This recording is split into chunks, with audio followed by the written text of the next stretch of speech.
Acrescenta: eis-me aqui, eu venho para fazer a tua vontade. Assim, aboliu o primeiro culto para estabelecer o segundo. É em virtude dessa vontade que nós fomos santificados pela oblação do corpo de Jesus Cristo, feita de uma vez para sempre. Palavra do Senhor.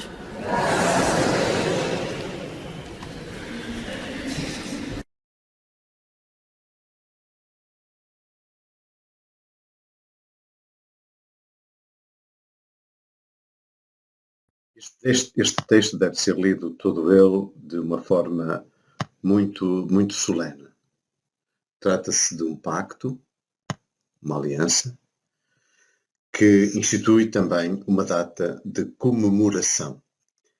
E o enunciado dessa instituição abre e fecha o texto. E este mês será para vós, etc. Esse dia será para vós uma data memorável. Portanto, o texto que institui essa data de comemoração está a abrir e a fechar o texto, que é lido hoje, e portanto, deve ser lido todo ele de uma forma muito solene, e em particular, portanto, dar alguma solenidade também a essas duas partes, à abertura e ao encerramento do texto. E separar bem, naturalmente, de todo o resto do texto. Separar. Depois, o texto compreende aquilo que Deus pede ao povo e aquilo a que Deus se compromete. Isto é o que Deus pede ao povo e depois aquilo a que Deus compromete.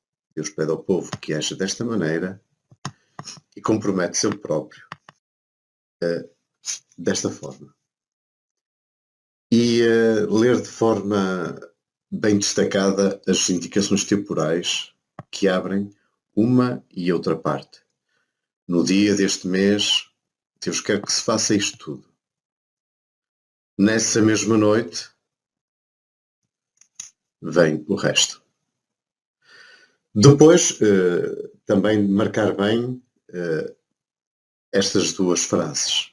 Eu, o Senhor, é a Páscoa do Senhor, que funciona como que uma assinatura do texto. Deus que assina a primeira parte, aquilo que ele pede ao povo, e Deus que assina a segunda parte, aquilo que ele se compromete. Depois, separar bem das duas partes, da 1 e da 2, separar bem este pequeno bocado de texto, este parágrafo, que é uma terceira parte que fala do sinal.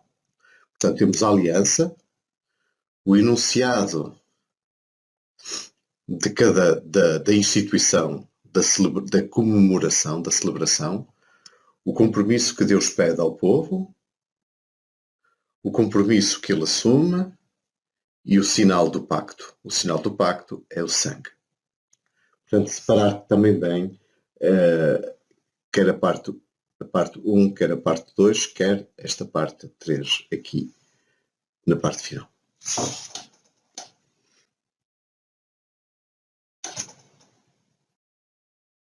Texto há que dar uma forma, uma solenidade especial às palavras de Jesus.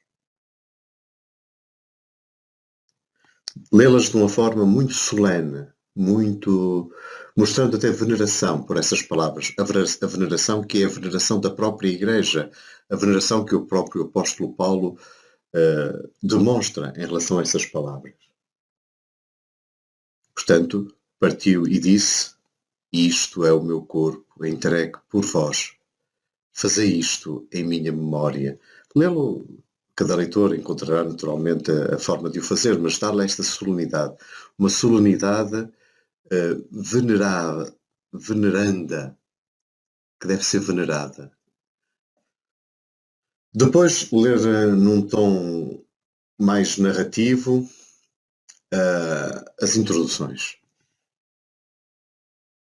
O Senhor, na noite em que ia ser entregue, tomou o pão e, dando graças, partiu e disse, e depois ler de forma solene. O mesmo aqui.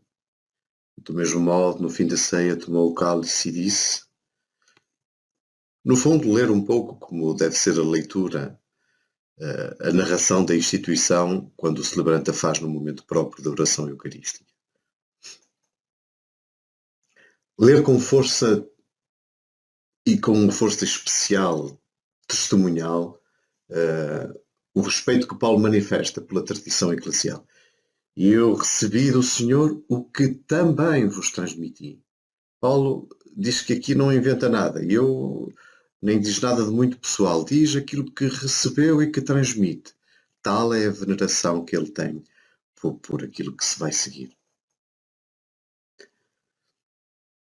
Na última parte, temos um tom mais exortativo, devemos adotar um tom mais exortativo. Portanto, apesar da leitura ser bastante pequena, ela exige vários tons de leitura. Um primeiro tom testemunhal, um segundo tom narrativo, um terceiro tom mais solene e de veneração, e depois um tom mais exortativo na parte final.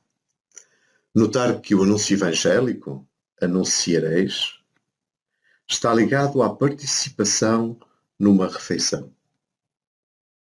Anunciar a morte, aqui, depois é uma forma elíptica de dizer anunciar a morte e a ressurreição do Senhor, até que Ele venha, naturalmente. Portanto, referir e salientar bem estes elementos desta última parte. Mas, sobretudo, cada frase do texto exige quase um tom diferente.